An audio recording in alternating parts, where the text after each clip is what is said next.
Good morning, good afternoon, wherever you're at in the country. Welcome to the CalStart webinar. Today, we're going to have a very, very exciting panel, and we're going to be talking about quite a few things. But the one thing I just want to start with is we're going to be talking about 360 charging as a service. Very, very exciting and very, very pertinent to everyone in the EV world. My name is Mike Britt. I'm the senior consultant for MG Britt Inc. I'm the former board chair of CalStart. And I retired as the chief engineer from UPS. So I have a little bit of background in deploying electric vehicles. I had the opportunity to deploy them worldwide, and I'm very, very familiar with all of the situations that come up when you're going through deployments. And this panel here is going to be talking about some great pathways for us. So with that, I want to go ahead and talk about the housekeeping for today. As you're all very aware, we're going to the audience use the Q&A box on the bottom, and Megan has it circled right there. If you have any questions, and we'll certainly do our best to answer all questions. Then the chat box is open for public dialogue, and that'll be dialogue that everyone can see on the chat box. And then the audience feel free to ask questions throughout the presentation, and we encourage you to ask questions throughout the presentation because we will get to them at the end. Any unanswered questions maybe to the panelists maybe have to be researched, and we'll definitely get back to you after today's programming. And this webinar is being recorded and will be available on the CalStart web member web portal. So with that, I want to go ahead and again introduce a very, very exciting panel. Alexis Reese is the fleet manager for Ferguson Enterprises. Thurman Register is a senior manager for Ferguson Enterprises, the senior fleet manager for Thurman Enterprises. Jen Fiegel is the VP of Customer Service, Electrada, and Chris Freitas is the Chief Commercial Officer of Electrada. So with that, I want to go ahead and if the panel could just go ahead and say a few words about your careers, and then we'll get started. Yes, thank you so much, Mike. Alexis Reese here with Ferguson Enterprises. I've been with the company 26 years. 20 of my career with Ferguson is in the fleet industry. Currently, my focus is around sustainability, compliance, and vehicle procurement. But I have worked in areas of vendor negotiations, project management, acquisitions, and other cost savings. So thank you, everyone, for joining. And with that, I'll pass it on to Thurman. Thank you, Alexis. Hello, everyone. Thank you for joining us today. My name is Thurman Register. I am the Senior Fleet Manager for Ferguson Enterprises. I've worked in the fleet industry for 34 years as of this year. Spent the last 5 here at Ferguson, leading the North American fleet, equipment, and driver safety strategy, kind of centralizing our fleet operations across all of North America. Ferguson is a leading source of quality supplies and products for a variety of industries, such as commercial HVAC, plumbing, industrial waterworks, residential trade, and fire and fab, just to name a few. Our U.S. fleet consists of a little more than 6,500 Class 1 to Class 8 vehicles spread across 2,000 locations in all 50 states. We also have vehicles in Canada, Puerto Rico, Mexico, and the Caribbean. With that, Jen? Thanks, Thurman. Welcome, everyone. My name is Jen Fiegel. I'm the Vice President of Customer Success. Been with Electrada just almost 2 years now, really focused on orchestrating our customer journey as they electrify their fleets, responsibilities across account management, training, education, and customer operations. My overall background is really focused in the energy utility space, doing emerging technology for the majority of my career, and working with customers to bring new technology into what they do from a day-to-day perspective, and align it with their objectives and use cases. With that, I'll turn it over to you, Chris. Thank you, Jen. My name is Chris Freitas. I'm the Chief Commercial Officer of Electrada. My responsibilities include sales, business development, contract structuring, negotiation, and pricing. I've been with the company for the last 3 years, and most of my career prior to joining Electrada was in the power, natural gas, and commercial real estate space. So it's a pleasure to be with all of you today. Great, thank you. We have a dynamic panel, a great panel, and before we get started, Chris, can you go ahead and just talk about the Electrada difference and what 360 charging as a service is? Certainly. To give a brief overview of who Electrada is and who we work with and who we serve. We have strong industry partnerships. We've named a few here: Duke Energy, Daimler Truck, NRG, Holman. Some of our featured customers are below, spanning a broad array of industries. We also, from a financial backing perspective, our principal investor is BlackRock and their Climate Infrastructure Fund. From a operational expertise perspective, in terms of the Electrada employees, we really span all the necessary capabilities to deliver on a successful fleet electrification project, from engineering and design to construction and energy management, and a whole host of other things that we'll get into in just a moment. And then from an accomplishment perspective, in terms of what we've done so far at Electrada, we have almost 100 sites that we've electrified. We've serve all vehicle classes from class 1 to class 8. We've got about 6 megawatts under contract, and we've delivered almost 5 million clean miles driven annually from our 360 charging as a service value offering.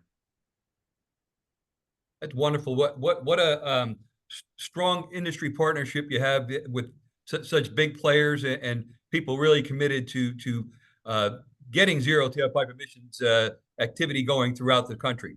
So with that, I'll go ahead and we'll get right into it. Again, for our folks joining us, please feel free to type in any questions. I have a couple of questions that I'm going to ask, but please feel free to do that, and I'll be able to ask the panelists. If you have anything specific for a panelist, please add that in there. But I'll start with the first thing, and this is really the big questions.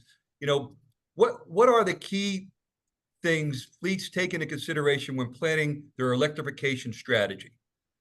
And certainly, from our perspective, and then I'll invite Thurman to comment as well, is we start with any long-term project. We have contracts that run for multiple years, and we start with the end in mind, and the end for us is customer success. And so what our North Stars, if you will, is delivering superior customer value.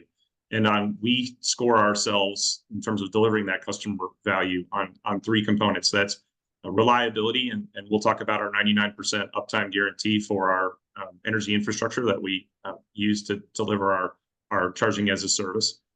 We know that our customer needs to get a financial return on this in terms of their TCO and the electric fuel component of TCO. We know that they need to get a superior return on their investment in us. And so we keep that at the forefront. Those 2 elements in terms of uptime, reliability, and a good customer value return from their partnership with us, then that leads to emission reductions in terms of electric vehicles. And so we don't get ultimately the emission reductions and environmental sustainability unless Electrada delivers on that reliability and customer value proposition. So those are the key things that we consider. Thurman? Thank you. Yeah, from a fleet perspective, slightly different look. We think of, don't force fit EVs into your fleet. Really, you have to work backwards from your customer. Where will the EV technology and the EV infrastructure work? You have to kind of build that perfect storm, if you will, and purpose build and purpose develop a strategy, really working backwards from the customer. So for us, from a fleet perspective, we look at the EV, right? Where we want to apply that range. We look at routing and telematics, delivery metrics, all of the science behind where will an EV infrastructure work in our markets. Space for infrastructure, huge concern. Is the property leased or owned? Driver training and engagement. We can't leave the driver piece out of that. We have to bring the drivers along for the adoption and a smooth implementation. What does the maintenance look like? What does the OEM or dealer support look like? What does the chargers look like? How does that change the day-to-day operation from a fleet perspective? It's really making sure that you're asking all the why questions and then establishing the targets and goals around the whys and how to measure them. For us, we started with a pilot program before we moved into the regulatory compliance piece. But understand your fleet is unique. While so much of our industry is very similar, take EVs, for example, You have to understand and determine what's best for your specific fleet in your specific markets. That's why it was so important for us to partner with a subject matter expert such as Electrada. And then the 360 charging as a service platform just fit very well for our fleet and what we were trying to accomplish to hit those targets and goals in a very specified period of time. Thank you, Thurman. Any other comments from the panel? Chris, you had mentioned there's several essential components in a successful electrification program. Can you elaborate a little bit more on that? Yeah, certainly. This our 360 charging as a service commitment continues for a long-term period, many years.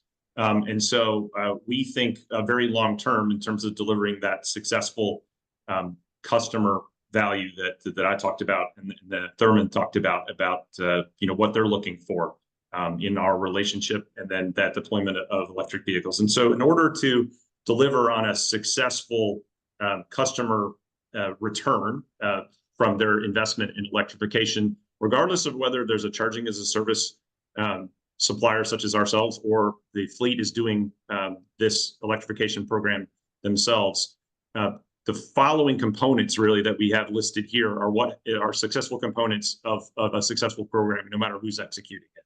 And so those start with really project preparation and funding. And Thurman talked a lot about, evaluating which sites are going to be, from the route design perspective, are going to be most conducive to having electric vehicles, which ones are going to be most conducive to having the most efficient engineering and electrical design, again, trying to support reliability and an excellent customer price to them. So site and capacity design, hardware and software selection, then we have to construct it.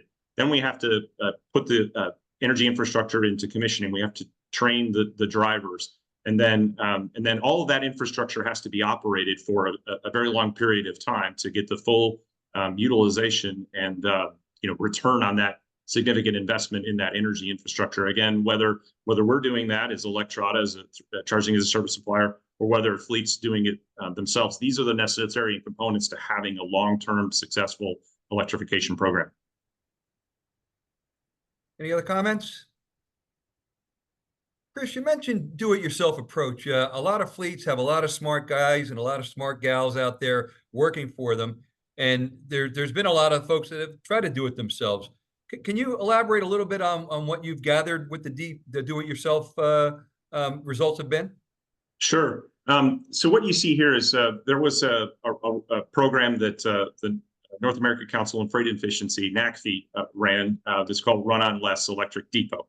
And that program delivered a treasure trove of data for us and for any interested party to look at. And this was 8 fleets that constructed energy infrastructure and then ran their electric vehicles using that infrastructure. And these were all, with a couple exceptions, were all fleets that did all of those investments themselves and ran those vehicles. And what we as Electrada looked at it as a lens from a charging as a service supplier of how we would have gone about designing those sites, selecting sites, deciding which routes to electrify, when to charge, where to charge, what the hardware and software we were going to select, all of those essential components of a successful program that we just talked about.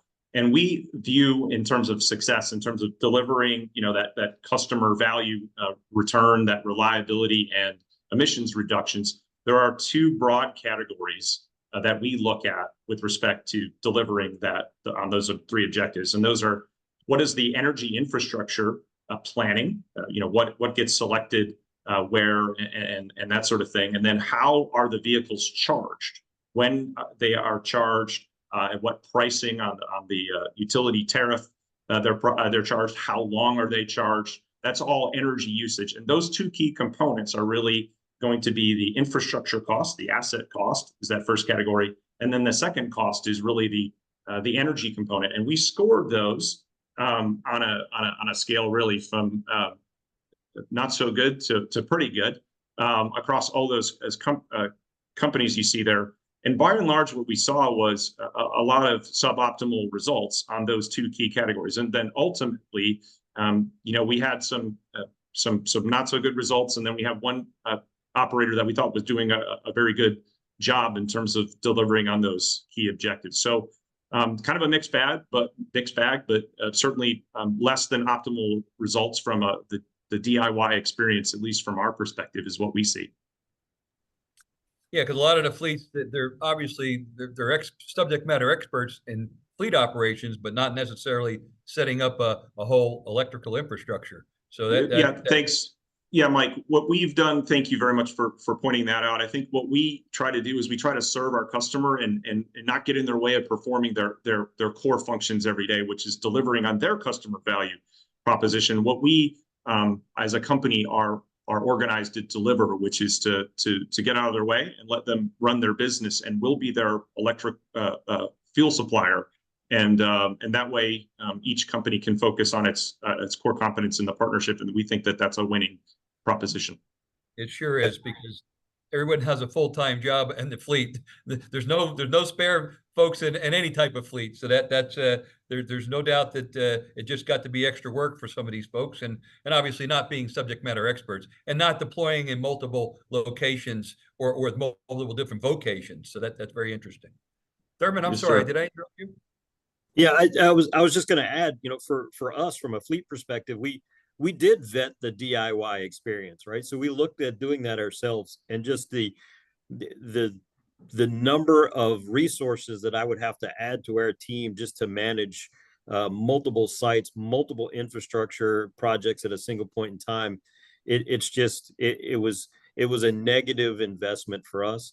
I would rather have a single point of accountability, much like I have in any other, think of our ICE engines and regular diesel fuel. I have a single point of accountability to hold that entire piece of our business accountable. So it just makes perfect sense for us to find that single point of accountability for our charging infrastructure. Absolutely. So let's talk about what charging as a service is. What are the components, and if you could just elaborate on that, I'd appreciate that, Chris. Sure. We touched on a few, sort of those North Stars in terms of what we're trying to deliver, right? Which is customer value and reliability, and then in turn, emissions reductions come out of that. So what do we include in our pricing, if you will? Number one is we include a 99% uptime guarantee for the entire contractual period of 5 or more years. We fix the price of the infrastructure usage, as well as the electricity cost. I mentioned for that entire period of time. I mentioned before when we were talking about scoring or looking at run on less depot results, we measured them on both on infrastructure optimization and then on energy usage optimization, and that's because those are the two key principal components of what's included in our charging and service, and we offer a fixed price for both of those for a period of years. So we have to get all that right in planning and then in the execution. So that it delivers that fuel certainty for Ferguson and for all of our other customers, so they don't have to think about their electric fuel prices being volatile at all for the next 5 years. We mitigate to eliminate all of the planning, execution, infrastructure, cost risk, schedule risk, and then I talked about the energy pricing risk and obsolescence and repair and maintenance. All of that is included in our price. We deliver a savings versus, I think, what we've talked about before, is certainly a do-it-yourself approach with regards to optimization of that infrastructure and the energy usage. And in fact, the siting, which sites that we would recommend, to the extent that a customer has some flexibility with where they would begin their fleet electrification, we can help design a program where that cost is going to be most effective. And then we have a long-term partnership. Our commitment, that 99% uptime starts from minute number one of that deployment and proceeds throughout the entire program for 5 or more years. So in that respect, our results from that investment that we're making are fully aligned with the customer's experience. We have skin in the game, so to speak, in terms of having that price, that those revenues aligned over many years. So that's what's included in our offering, which is distinctive then from a turnkey sort of engineering procurement and construction contract, we're aligned with the customer's interest for a long period of time. So Thurman, you mentioned you guys, Ferguson, did try to do it yourself, and here I am. If I'm a large fleet operator and I want to go ahead and electrify 1,000 Class 8s and 2,000 Class 6s, why would I choose Electrada or 360 charge as a service over doing it myself? Great question. I think we've touched on a few of those aspects, but it's that subject matter expertise, and it's the investment internally in headcount, resources, et cetera, that would be required to support that functionality, if you will, or even going out. Think of permitting, think of right of ways, think of lease versus own properties, and negotiating real estate contracts. There's so much that happens behind the scenes that is just a huge resource drain. Not only that, the capital expenditure, right? So you've got the capital outlay in the very beginning. Charger technology, think of a cell phone or computer. Charger technology is upgrading and updating as fast as or faster than your cell phones and your laptops. If I'm a DIY and I want to do it in my own fleet, I now have an investment in a piece of technology that a year from now could be outdated and may not even work well with the chassis that I have planned to put into those facilities. The other piece to the 360 charging as a service that we haven't talked about yet is the forward look, the value add after the infrastructure is up and running. So it's the data collection, it's the telematics, it's the smart charging, it's the data that you can pull off of the charging at each one of those facilities. Where do we continue to add value down the road? Part of that 360 charging as a service model for us, we built a repeatable model that now we can lift and shift into other markets as we're ready to grow into them, as well as grow in the market that is already established from an infrastructure perspective. So we mentioned 360 charging as a service at 99% uptime, which is extraordinary in our industry. So I guess to the whole panel, how are we going to, how does that guarantee work? And I know you have some documented case studies. Anyone from the panel? Yeah, if you want, I'll kick off. So this gives kind of an overview. But 99% uptime is a very purposeful, and it is our North Star, as Chris has touched on. Everything we do from day one all the way through the journey with our customers has that North Star in it.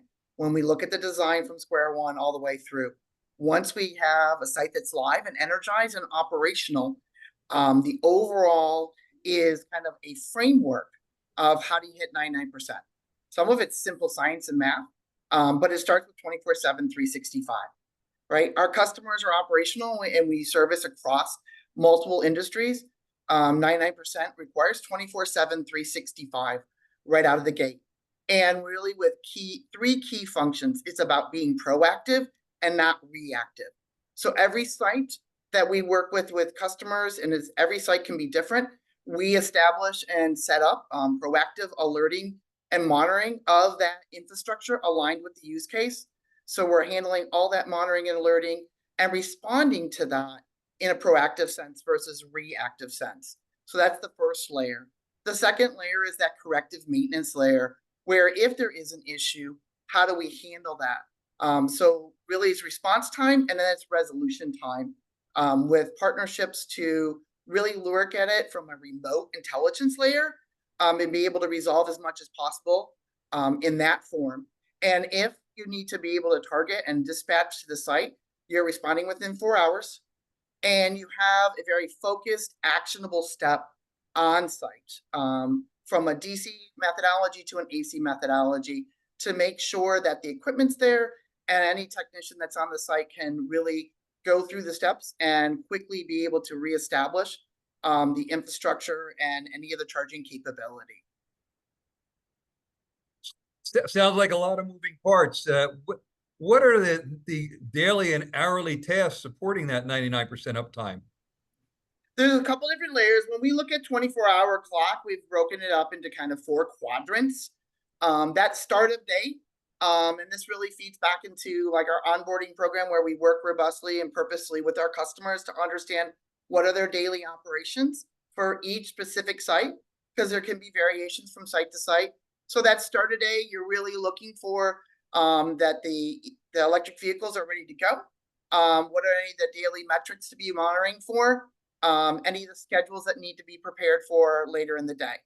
And then that next quadrant is that intraday. While they're in the route, continuing that proactive monitoring and alerting, making sure that if there's anything going on from a route management perspective, if there's any support needed, that they have someone to get to for that support throughout the day. And then as you come into that end of day, you're really looking ahead of all of the vehicles coming off, making sure everything's at the ready, any schedules and monitoring, and everything's ready for them to plug in and go home for the night, so to speak. And then really you go into that charge window. So charge windows are specific around the load shape that we build out for every customer at every site. And we're managing that throughout the charge window and getting them ready to get back on the road the next day.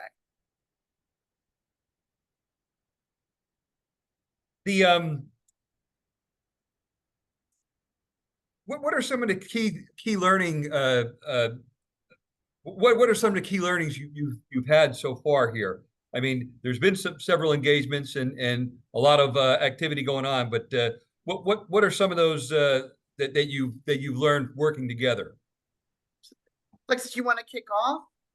Yeah, I'll go ahead and kick off. I think the biggest thing when you start from the beginning and you start really mapping everything out is really understanding the site layouts, designs. There's things to consider, even from ownership, whether you're building your properties leased or owned, because there's complexities around that. Also, there's easements, right of ways, right things when we dive into, just kind of going in with that understanding that things could, as you dive into it at that site and design level, that there will be some bumps, some things maybe not initially on there when you start working through the utilities and working with the city.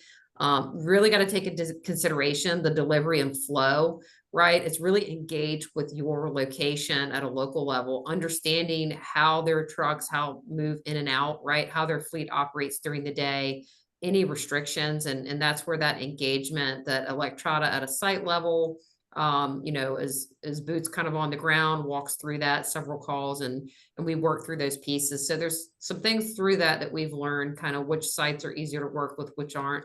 Also range restrictions. I think something as we work through it, we had initial routing, and I think it's something that internally we've learned how much like your routing data really plays into the EVs because there are the range restrictions around them. Technology is developing in the industry. So that takes everything from the software to the telematics, the charger data. I mean, all things that really Electrada has the technology and can see that data in the background. Also from the OEM support and engagement to the dealership, really having them on board and partnering with us and Electrada throughout it, implementation and keeping those contacts open and those discussions open. And really, Electrada has been kind of an extension of our team, right? They're on site, walking through the training, working with our vendors. If there's a question, they know to reach out and engage. Chargers are managed. I mean, they're working on a solution if there is a charger that goes down, before we're even really aware of it. So definitely a lot of pieces, but those are probably like high level. And so I don't know if anyone else has some detail to add around it, but those definitely are some of the pieces we've seen. Yeah, I'd say just to add on, I think to everything that Alexis shared, if you think about it, looking at everything and approaching it from a 360-degree lens, being very holistic, right? So as we talk a lot about in the industry about the site build outs and right of ways, and that's one track.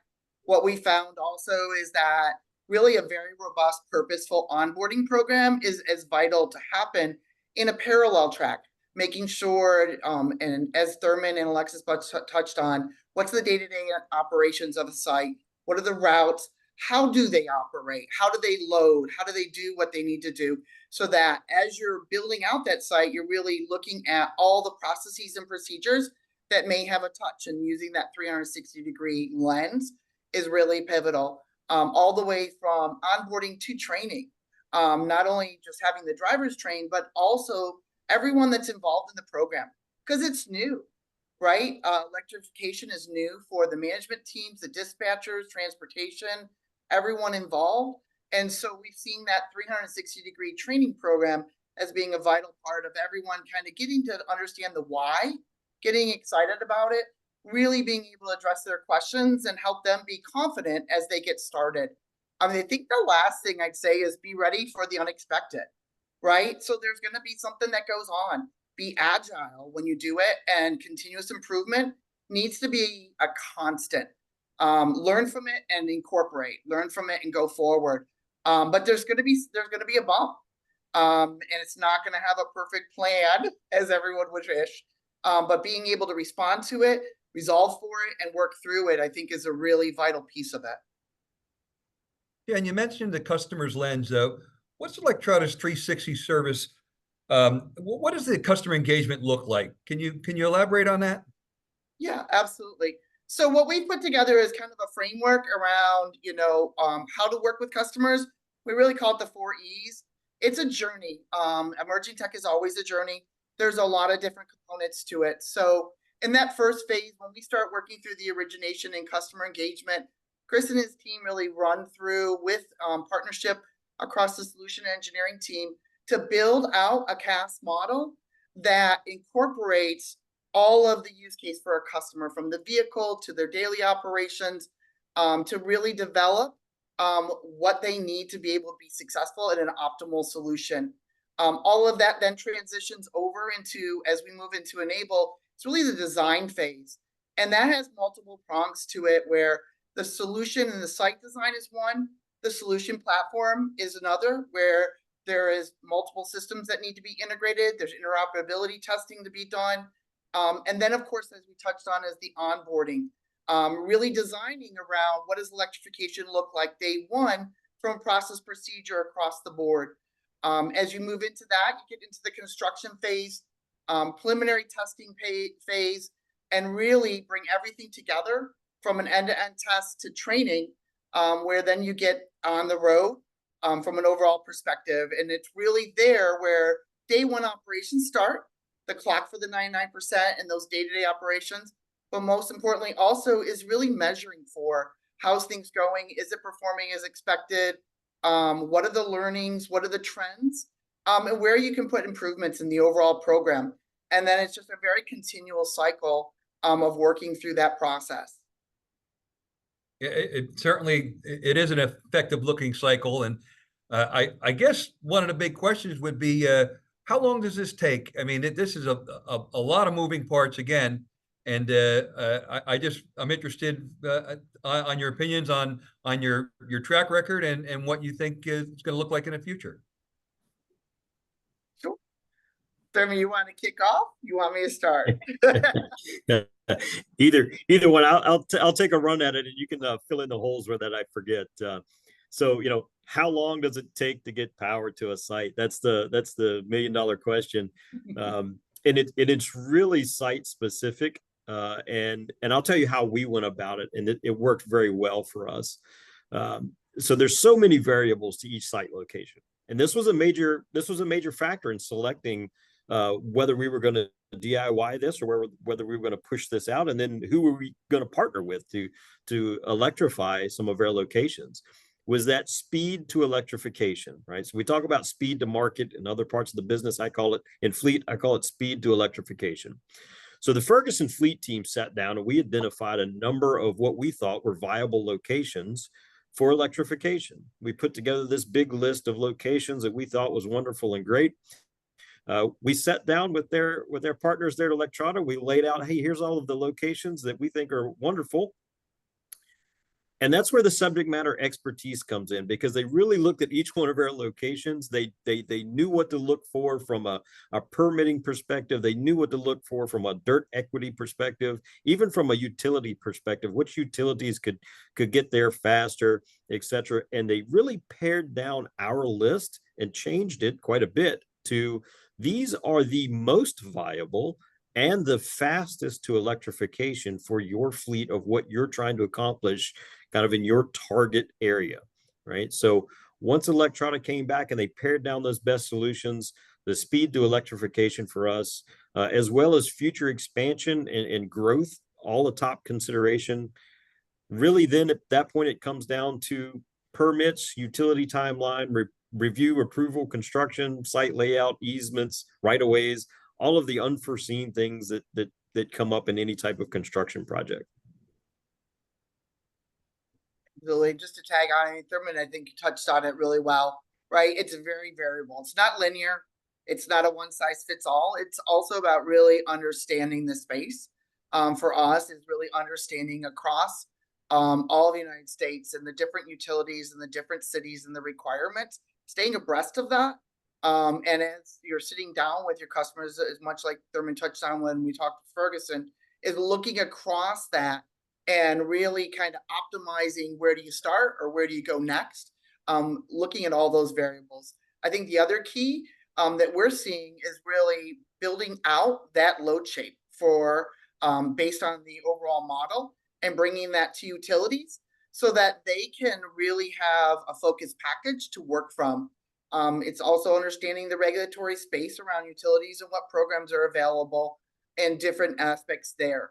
So it's looking at that with customers, really seeing what is it they're looking for, what are they trying to solve for from an objective perspective, and then really dialing into it from there. And that's kind of the start of that journey, right? Where from there, it's really kind of moving through that process with utilities and cities and all the various pieces to bring it across the line to being energized and operational.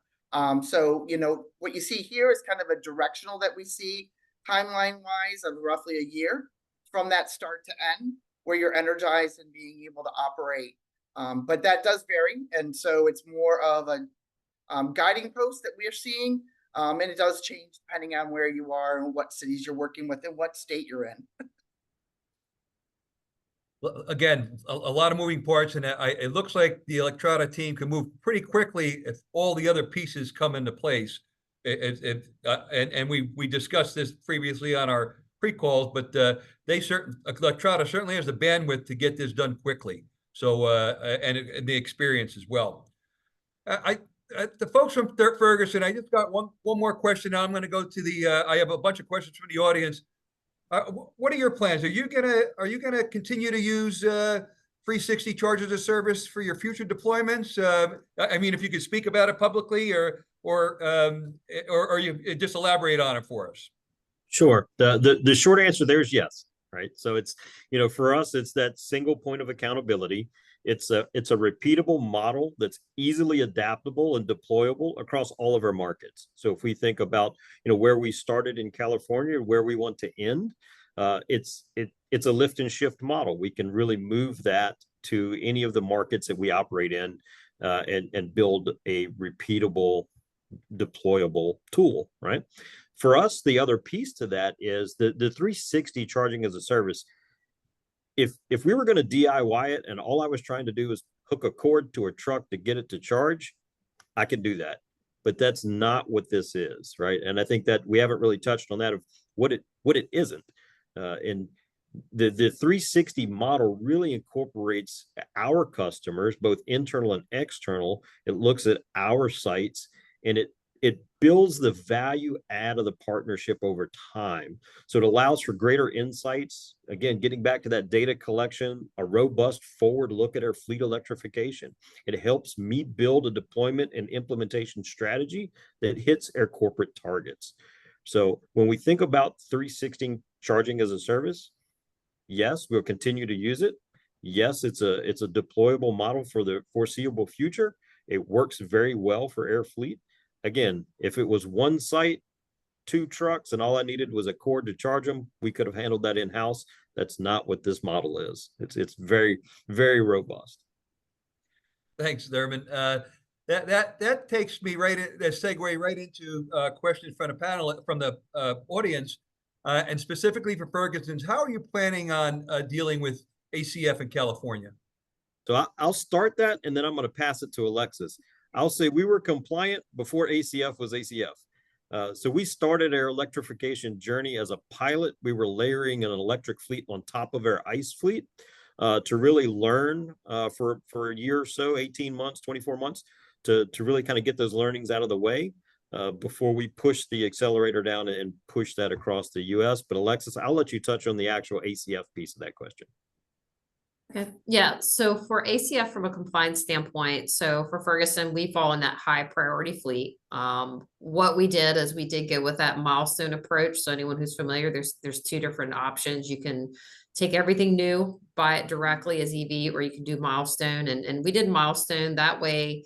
You know, we're incorporating it in steps, but it also allows the technology to grow, right? And that support and the network from the OEMs and all to also build out.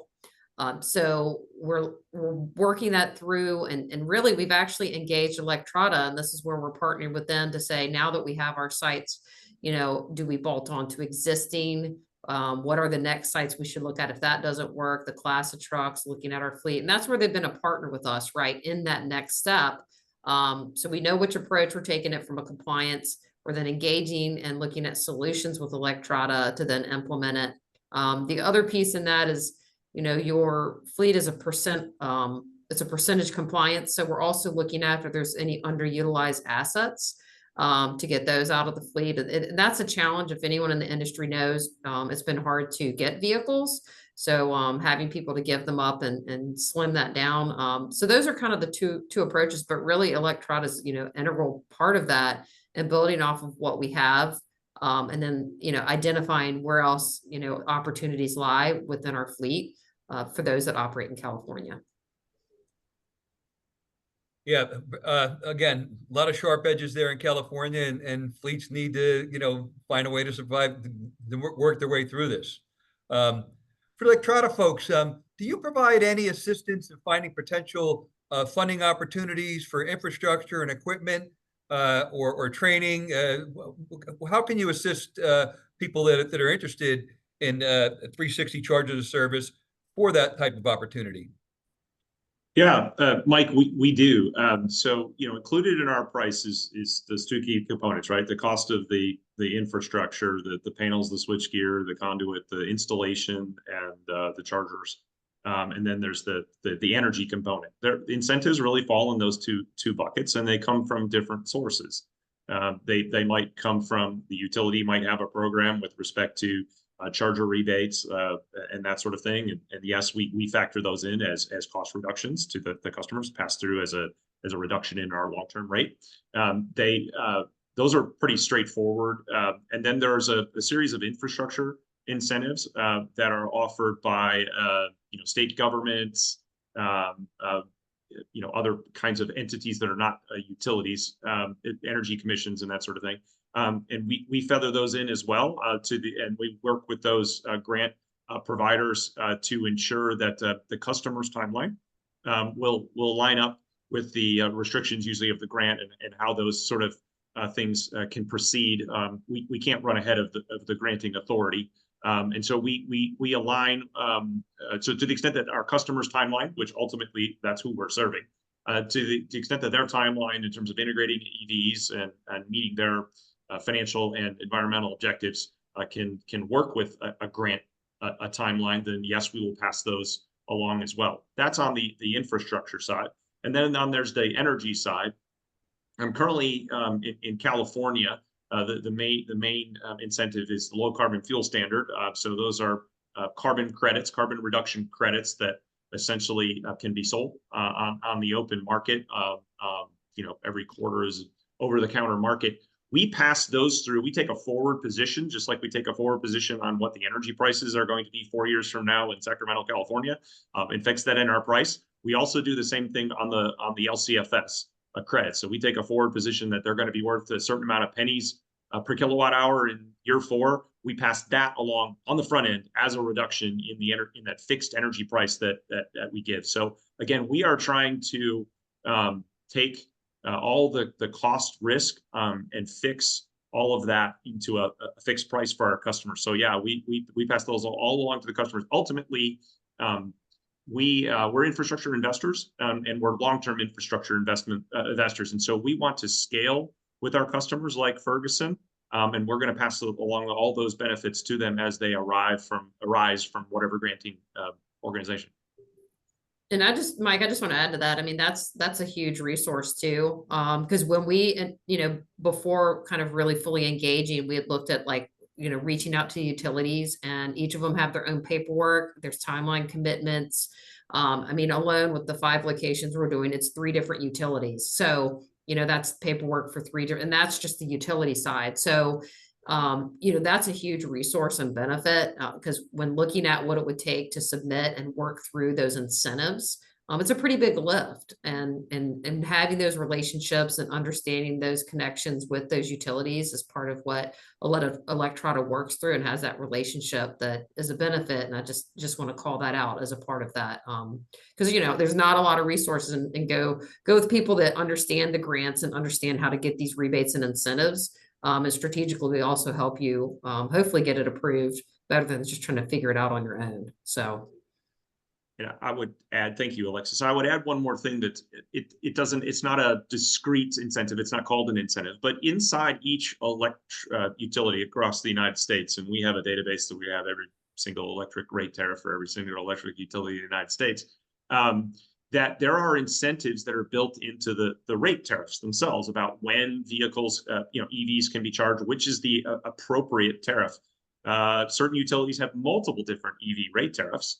What we do as Electrada is help select the most cost-efficient one for our customers, that then determines when we're going to charge, which then determines how fast we are going to charge those vehicles, right? Which then determines the infrastructure, right? So these things are all sort of, even if they're not a discrete incentive, they're all integrated as a piece of the puzzle in delivering the lowest, most cost-effective solution that delivers on the 99% uptime reliability. So I just wanted to add that in as well.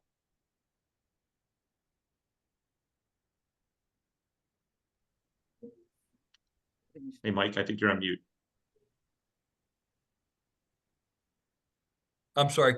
The next question is about the 99% uptime. And all of us that have been in this business know that when chargers go down, normally it's not a very, very quick process to get those chargers back up and running. What's the difference that Electrada has to getting technicians, or what's your process to repair a charger if you get a call that one of Ferguson's chargers is down right now? I think the number one thing is being proactive. What you see in the industry space, to be quite honest, is very reactive, right?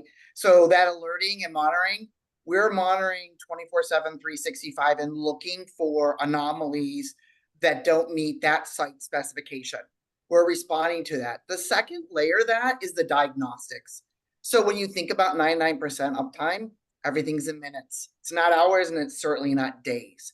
So we have built and continue to build, as we identify different layers in our tech stack around the solution, really studying, understanding, partnering with the manufacturer to understand all of the information and intelligence layer, so that we can build that into our processes and procedures and be able to act on that and respond to it. Whereas we're able to resolve a lot of things without dispatching. When you are dispatching, it's again about time. So we look for partners that can meet our requirements, and it's not to go and kind of start the investigation, it's to be actionable when they get there and have the equipment at their fingertips. So basically a predictive maintenance program, much like we do on our ice fleet or any other like aircraft, that type of absolutely. It's a good analogy, Mike.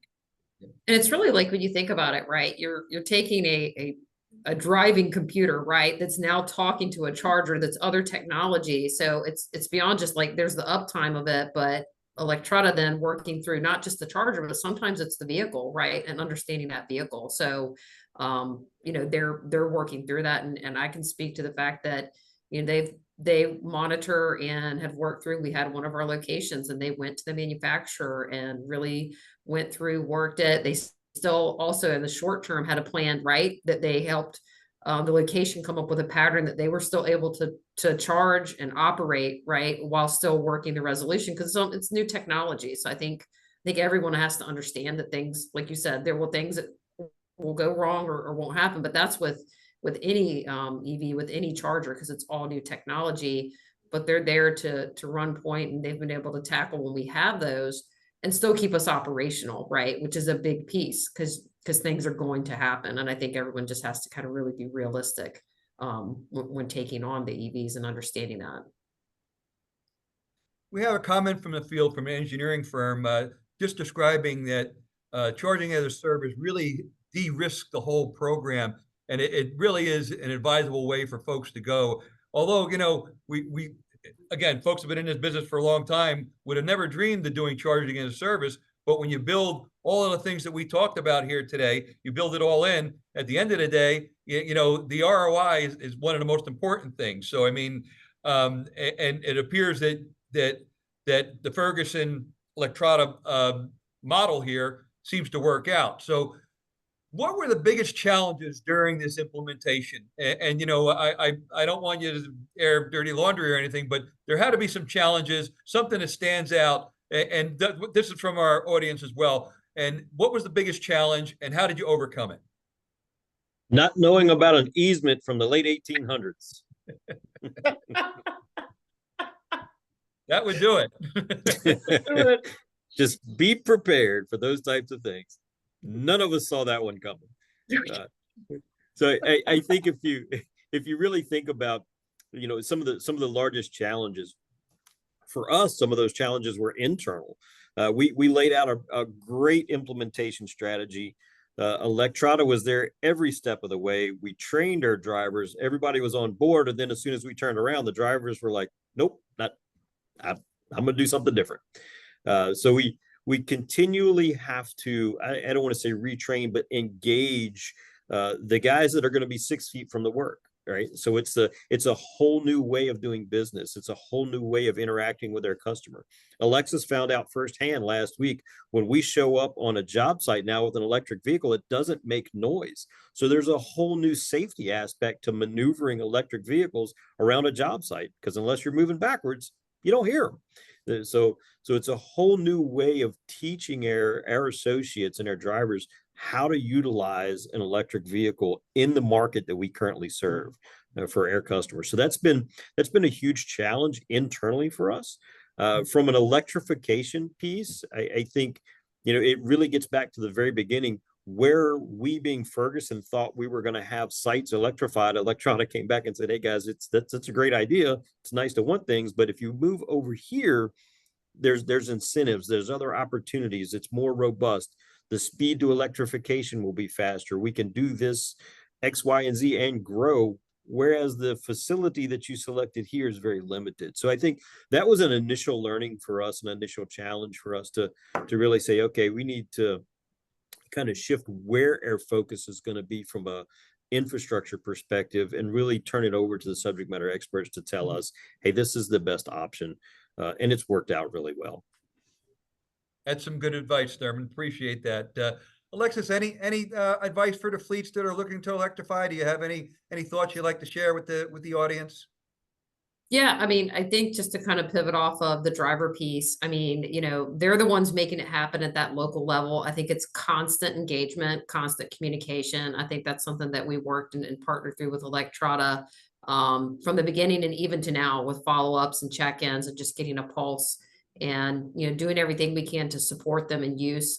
You know, there's train the trainer we're looking at for the drivers, and it's a whole different way of driving, right? It's new technology, just how the vehicles operate. And so it's a big piece of where I think you can't communicate enough and be engaged with the location enough, and making sure that they kind of sign off that we really understand their delivery model. Because at the end of the day, you know, we still have product to deliver, and the field for us is our customer, right? So we're here to support them.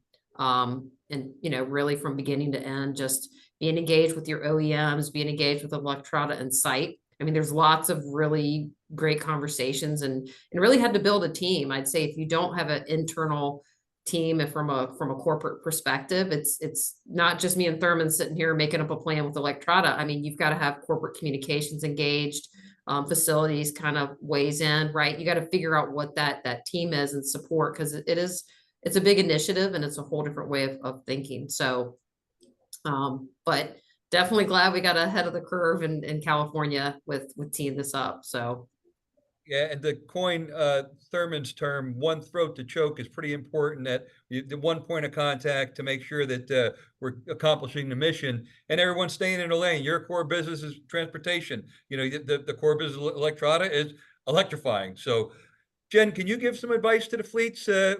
Some final words, that recommendations, or any type of precursors they could get into before going down the electrified roads? Yeah, one of the things I'd say that is to really lean into hearing what I try to do, we try to do all the time, is to meet our customers where they are and understand it's education along the way, right? So you always have to kind of start to tease out. So really looking at, from a fleet perspective, is what is your objectives? What is the vision? How does that align with, if that's at the corporate level, how does that align with your day-to-day operations and the teams there? What are the pain points there? What are their real concerns? I think what I'd say is Ferguson's done a fantastic job from all the way across their organization. They are very collaborative. They communicate at every level of really what the why is, what they're trying to achieve. Listen for where there's concerns or questions and comments, and then really, what do you do next? And continually do that. So as you start the journey, really sitting down and thinking about what those objectives are, what the vision is, and then really start to look at the operational side and have kind of, an initial roadmap, but be open to being able to be agile to it as well. Chris, we have a very esteemed panel. I know they just added a lot of information for fleets. So I don't know if you want to add anything additional. Nothing additional. I would highlight really what Thurman and Jen said. I think it's and I alluded to it earlier, we're not doing turnkey here where we're delivering a turnkey construction project, and then, we're walking away and then we're, giving Ferguson, a bunch of good luck wishes as they get into the energy business. This is a company commitment from multiple functional levels of responsibility and expertise, right? So Thurman mentioned this. It's finance, it's fleet, it's real estate, it's energy, it's procurement. It's all of these folks need to understand that they're entering into a long-term business relationship in terms of charging as a service. So it's a service. It's not a construction project. I think that's the first thing. So it's understanding who are all the people who need to weigh in inside a company to make that kind of long-term partnership, decision to go with the charging service suppliers, because it's a big deal, as it is for us in Electrada. So I think that's the first thing that I would highlight. And then I would highlight just what Jen mentioned, which is we are customer focused, and each of our customer has certain objectives that they're trying to achieve. And what we do is we design our approach to deliver on those objectives. So we listen and then we design. We don't design and listen and justify our design on back end. So I think those are the two things that I will highlight. So nothing additional. I just wanted to emphasize those. Well, great panel. Great message on 360 charges of service. And I think that, some of the engineering questions we answered today are wonderful. But the biggest thing is we're not going to shove a round peg into a square hole, and we're not going to do the opposite. So I think it really, really is a very, very good panel and very informational for our CalStart audience. Again, for the audience, any other questions, feel free to send them in. We'll be happy to go ahead and answer them. So I want to thank you very much. And again, have a great day. Thank you.